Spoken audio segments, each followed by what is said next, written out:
Good morning, everybody. Welcome back to Newcastle Fans TV. It is a huge game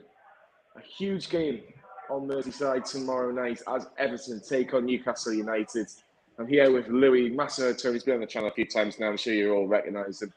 Good morning to you, Louis, from Gibraltar today, aren't you? Good morning. No, I can't actually get into Gibraltar for reasons I'm not willing to get into at the moment. I'm in Spain. Got border control issues. Something to do with Brexit, I don't know. Well, not good. That's for NFTV extra if you want to find out. No. But it is a huge game. Everton versus Newcastle at Goodison Park. It was meant to be on the 28th of December, but because of both teams having COVID issues, it was postponed. But get your comments, and we'll get as many comments in the next 25 minutes or so. But Louis, just immediately, Frank Lampard's come in the league, 1 win, 5 defeats. Doesn't look good. No, it doesn't look good. How many wins did Hal get at first when he came in? You didn't hit the ground running, did he? No, but he's doing all right. I know, we'll come on to Lampard. Yeah, no, that's what I mean. With a bit of time, and he can get his ideas across. Because it's like you, it's a completely different idea. I mean, we were playing football from the dark ages. I think Everton would have got a game under better. It was that bad, sat behind the times. And I think obviously you felt that with Bruce a little bit. Hal's come in and got a new style. Lampard trying new things, but it's difficult because you've got the same group of players that doesn't seem to matter what kind of style you play at the moment. Nothing seems to be working. So yeah, I don't know. Hopefully it's just about building confidence and putting a few passes together. Players what actually wanting to show for the ball and get on the ball rather than shying away from it.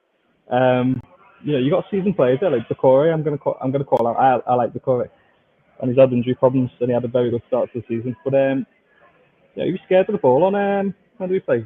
Saturday, Sunday. He was scared of the ball. Kept giving it away, slowing things down, and it's not like him. So it's obviously there's an issue there that's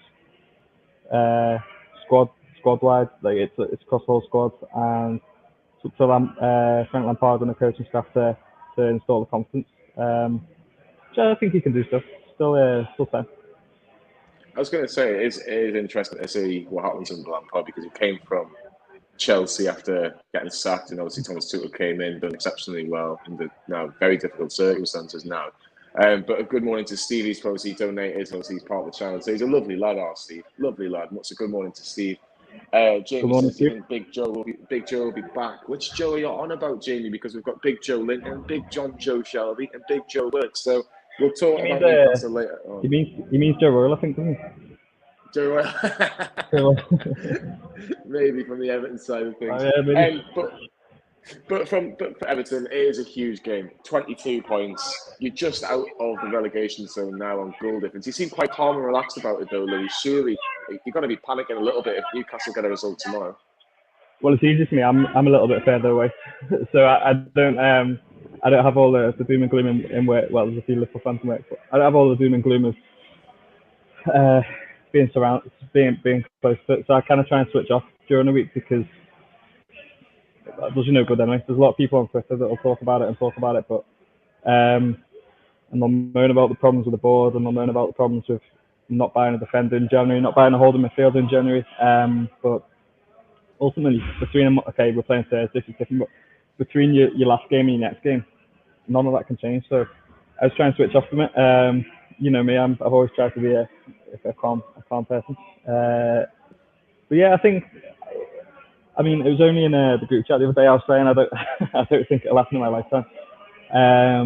To Luke, but I think the last game against Wolves was a bit of an eye opener and a bit of a worry that kind of like there was a sense of inevitability amongst the fans in the ground that the players just weren't good enough or can't be trusted or not confident enough. I don't know what it is to keep us up. I still think there's games to play for, and I think with our fans are quite knee-jerk. If we win a game, where like the game against Leeds, it's like everyone's like, let's get Van der Beek on a permanent deal, let's get John Joe Kenny a new deal. When we lose a game, it's like sack him off. John Joe Kenny's the worst player ever. I'm not saying he is, but these are the kind of stuff that gets said. But you know, it's hard because there's a lot of players that like I talk about seasoned professionals there that have been in the first team and played a lot of games for not just us, but a lot of top flight games, and they're just not doing it, and they're not showing for the ball. And you kind of accept that, like, Wolves aren't a bad team. I mean, you call it arrogance, call it whatever you want. I always expect to be in teams like yourselves and Wolves at home, just because you've got to think that if you want to be where you want to go, that's what you've got to do. And I can understand that, like, Wolves having a good season, you seem to turn around. Like, Wolves aren't a bad team; they're quite a good team actually, as a legal show. And if they beat us just with a bit of quality, it's a bit of a shame, but I can accept it. But they wanted it more. They were showing for it more. Our players just weren't showing for it. So that's where there's a problem. But you get a win on Thursday, or you get a win unexpectedly somewhere else, and it can completely change the season. So as you'll know, I'm sure I know you got bought out, but I'm sure for Newcastle fans it might have seemed like a bit of doom and gloom. Where's your next win coming from? And then get one or two players, get a bit more confident. You put a run together. We've not put a run together all season, and we're still in the relegation zone once or twice on goal difference. Like, we're not there yet, and people are saying, "Oh, we're down." So, well, it's not for me to say it, to tell any Everton fans how to behave. But still 13 games left, and lots of points to play for. I think it's a sport. Yeah, at the end of the day. 12 games. Yeah, 12 games left for Everton this season. But the run that you talk about, Louis, Everton have been. It's obviously Rafa left and it didn't work for whatever reason, but it hasn't improved really, because you look at yourselves now and there's just so much animosity. Like I've just, like, one of Eddie Howe's quotes I think really sums up what this game could be about. It's a lot. There's going to be a lot of emotion in this game.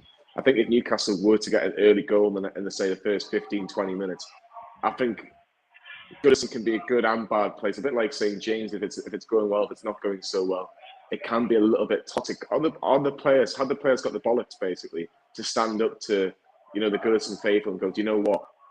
We need a performance. We need to dig ourselves out of this quickly, because if we don't, Watford and Burnley could pick up points. And I think Norwich are pretty much done, if we're being honest. But Watford and Burnley can get a stupid result. Say Burnley could get a stupid result as Brighton, as we've seen a few weeks ago. So have they got the minerals to get themselves out of this?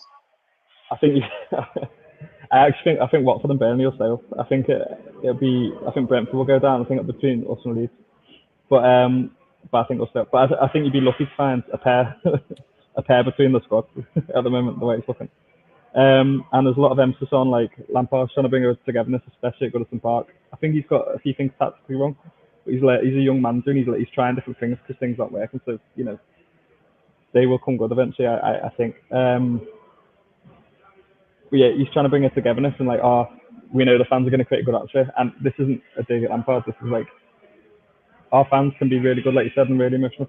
But it shouldn't be up to our fans to try and drag these players over the line. These players, like, you're playing for Everton Football Club, which might not seem like a big deal to some of your listeners, but over the years it has been a big deal. And look at the table. Like, if you can't motivate yourself to get out of that, even if it's for your next move, or you think, even if you're just in it for money and think, right, my money's going to go down if I get relegated, it's the wrong reasons to drag yourself out. But they've got to have something about them, I think. And there's talk about some of our players and staff being shown, like, videos and having calls with Evertonians so they can understand what it really means to them. It's like, well, they should know that already. Like, none of them can, like. I don't care if people are saying a short of confidence will hit, and it's a load of crap. There's no I don't know how some of them managed to look at themselves in the mirror the way they've been. I think Carragher called them a disgrace this season, and they've been nothing short of that on paper. And I know games aren't won on paper. Nowhere near bad enough to be down there. We've got squad problems, we've had injury problems, yeah, so has everyone else. Everyone's had long seasons because of COVID and a Euros in between. It's not going to get any easier with the World Cup and all that stuff going on mid-season. They're not excuses. These players have to stand up, and so far they haven't. Simple as that. Yeah, so far they haven't. You're right. In contrast with Newcastle United, Louis, Eddie Howe, yes, he's had money to spend, but he's bought well. He's bought in particular positions. He's gone, right, I've identified what I think the weakness is. He's brought in a good centre half and Dan Burn, Premier League proven. Kieran Trippier, I know he's injured, but did really well for the first couple of games. Bruno Guimaraes has obviously got a goal and did well against Chelsea.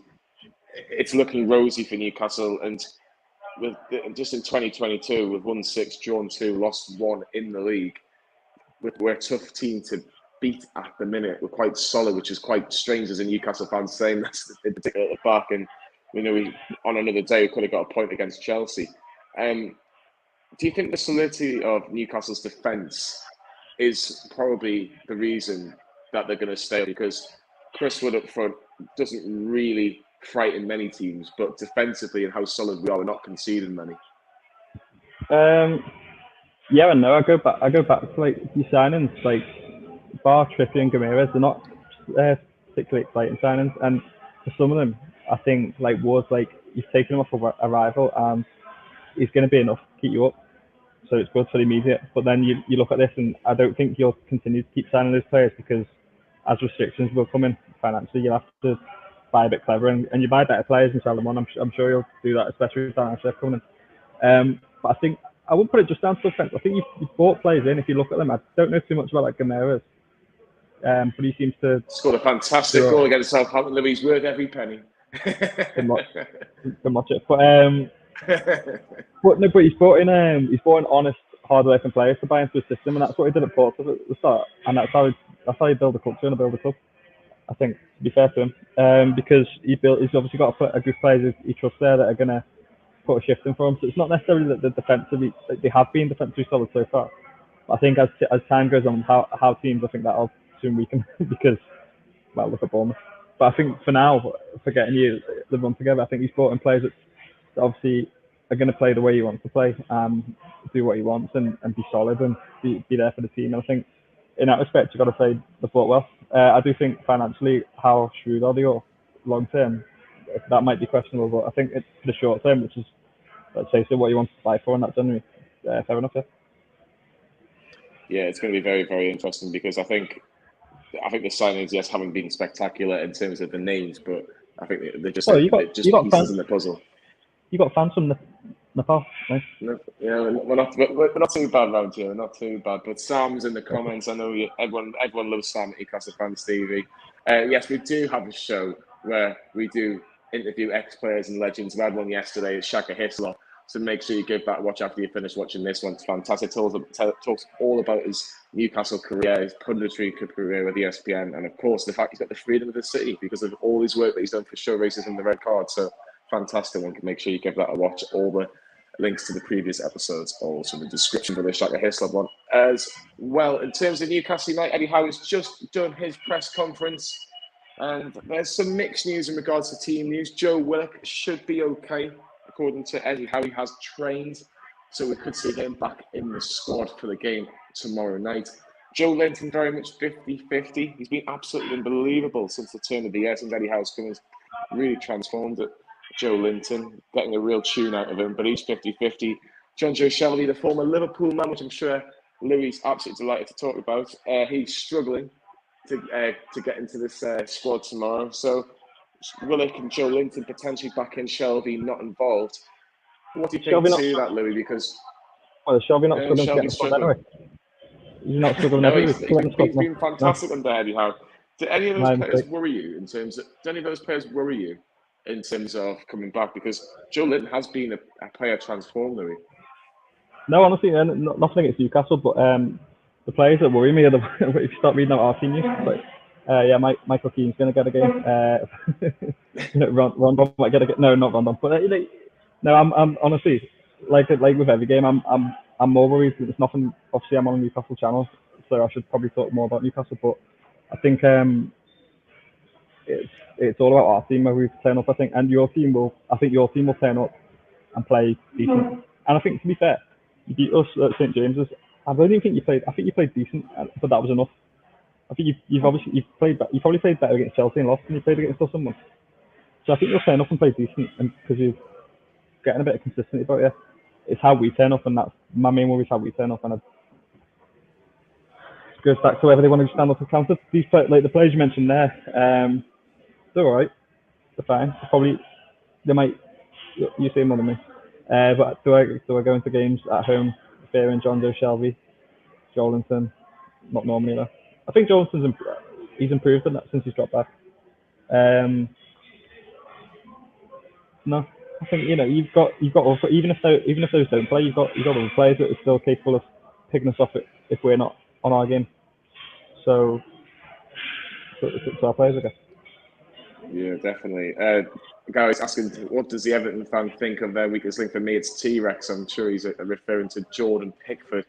He does get emotionally involved in these games. Do you worry for him, especially as a former Sunderland man?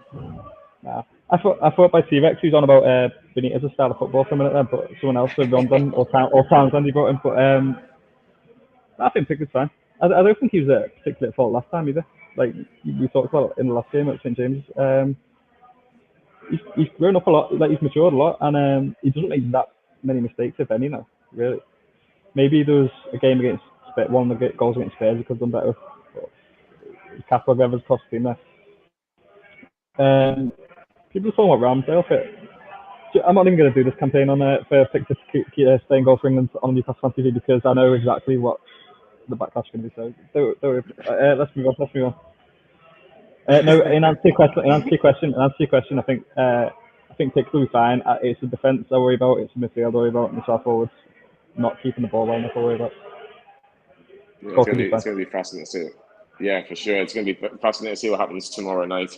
In terms of the table, Newcastle 31 points. What do you think the magic number is, Louis, in terms of staying up this season? I feel that Newcastle probably need maybe 4 to 5 points. I think 35, 36 should be enough this season. How do you see it? Oh yeah, you'll be fine. Unless you'd have to do something really wrong to go down now. And at that point, you deserve to go down if you do that. I think you'd be absolutely fine. Yeah. How many points wise? I don't know. We're on 22, and we've got a tough run of fixtures. And there's me saying we're going to pluck out some magic points from somewhere. So I reckon what do you say, 34, 35? Yeah, because I think Watford will pick up a couple later tonight. I think Hodgson could potentially be a smart appointment in getting them out. They've been bad a couple of times, but apart from that, they've nicked a couple of draws. And he's done he took over that Fulham team that was pretty much down, and they stayed up, and then got to the league next year. I'm not saying Watford to do that, but I think Leeds could be in free. I don't think Leeds are that good at the moment, and I don't think Brentford are that good at the moment. I know they've won a couple, but 30, 34, 35 might be enough. It might be. I don't know. We've got to play all these teams anyway, so it's in our hands still as much as people say it's not. Yeah, it's going to be interesting. 34, 35 points. Cass says, is Dan Burn okay to play? Any idea? Well, he was obviously brutally assaulted by Kai Havertz's elbow, which some people still think was either a yellow card or a red card. I'm on the side of the red card fence of that. Is that the Stockley Parky, was it? Brutally assaulted? Yeah, just a bit. But Dan Burn should be fine. Eddie Howe's not said anything in his press conference today about the fact that Dan Burn won't be available. He actually scored against Everton as a Brighton player this season, so he might try and make it 2-2 this season, which I'm sure Louis, that little smirk there, is absolutely. I can believe it. Yeah, I can believe it. Yeah. But in terms of Newcastle's form, it has been brilliant, as we've mentioned in the last few weeks. But Ryan Fraser, it's been a real purple patch. There's no John Joe Kenny. Who's the fullbacks going to be for Everton against Newcastle's wingers? It looks like Alan Saint-Maximin and Ryan Fraser have been saved for this game. Do you worry with them two in particular against your fullback? Because Seamus Coleman, God loves a trier, but surely he's on his last few games in the Premier League because it has been tough for him this season. It's been incredibly tough for him. It's been tough, but yeah, Kenny. I mean, where'd you start? Yeah, Saint-Maximin. Yeah, he terrifies me. But well, in fact, he terrifies me on a big pitch. So he terrified me more at St James. Like Goodison, he might not quite get the room. I don't know what we're gonna do. We've got that sign that Benitez kindly spent about 40 million on new fullbacks that aren't ready to play yet. That was nice of them. So they come in like that. Mikalenko's played a couple of times. Obviously, there's bigger things going on in his mind, I'm sure, at the moment. And Patterson doesn't even seem to be making the squad, but I think how bad can he be? And he's quick from that cameo or the first half. You saw against Fulham was, and surely if you're playing like with a wing back, because you've been playing 5 at the back, or he does against Wolves, if you're doing that, Coleman's not a wing back, but he leaves the gaps in behind as if he is, like as if he can get back, but he can't. So where does he stand? Really difficult. He might do Godfrey's back now. He might end up putting him in at left. He's played left back a couple of times. He might put him left back and have Keenan, Holgate, and Coleman if he's going to the back 4. I really don't know. But I think with Patterson, I'd be happy to be a Patterson to go because one, like the others are clearly not up to it or not been doing it all year. But he's quick. He'll give you problems to think about. Coleman won't give you problems to think about up the other end. Your fullback, who's going to play left back to your target? Matt You ain't worried Target, about Coleman. You ain't worried about Coleman. Saint-Maximin to give Coleman 10 yards to still make it, and still probably give him 20 yards to still make up the difference, you know. So I'd personally give Patterson a go, just because, and you can say, oh, don't bring a young player in to show his confidence, but there's a chance to make him, you know. And it's at a time where you need to find the best solutions for the team. I don't think Coleman's there at the moment. Well, if he's not at the moment, he's probably not going to be. He's not going to be long term either, though, obviously. But really difficult fullback. Really difficult with fullbacks and team selection. And it's hard to pick because we've played 2 in midfield, we've played 3 in midfield, we've played 5 at the back, we've played 4 at the back. It's a guessing game completely. No idea what the team's going to be for. If it was me, I'd make about 8 or 9 changes. But there's a reason I'm sat in a cafe and not a dugout. Definitely, we'll have to see. We'll have to again see if that dream ever happens for you. That you can be the manager at Goodison. We'll have to see what happens with that. I'm sure a lot of people would see that we know. But Louis, let's get a quick prediction before we wrap things up. What do you think? Are Everton going to get a big win, or will there be more misery on the blue half of Merseyside? Well, I'm sure there's plenty of misery still to come, but I would say not a big win. I will say a 2-1 home win, because I absolutely cannot live in a world where I have to predict against Everton winning at home to Newcastle. I'm going to go 2-1 the other way. I think Newcastle are going to actually win this game. I think Everton are in a bit of a mess, especially at the back, which Louis has mentioned fantastically well. Yep. And I think it'll be interesting to see if saint-maximin and Ryan Fraser both start. If they do, I think they'll create a lot of chances with Everton's defence being quite leaky as well. But a big thanks to Louis. Good to have you on again. It's going to be a big game again. Amazon, I've got the game tomorrow night. We've got a partnership with Amazon. So if you really want to watch the game tomorrow night, I'm sure you do. There will be a link in the description to sign up to Amazon for tomorrow night's game at Goodison Park. It's a 7:30 kickoff, so make sure that you get it all sorted before 7:30 tomorrow night. But it is going to be interesting. We've got more videos. Lee will be at the game tomorrow night, so we'll have all the videos for Everton Newcastle in terms of the drive down, the last word, the preview, everything. You've got everything at Newcastle Fans TV. I'm sure you'll love it. And there's a watch along as well. That will be by Carl, I believe. I think Steve's not. I don't know if Steve's involved in this one, but I think Carl's involved in this one, so that'll be interesting. Make sure you give that a like as well. Give this video a like and subscribe to Newcastle Fans TV, and we'll see you tomorrow night against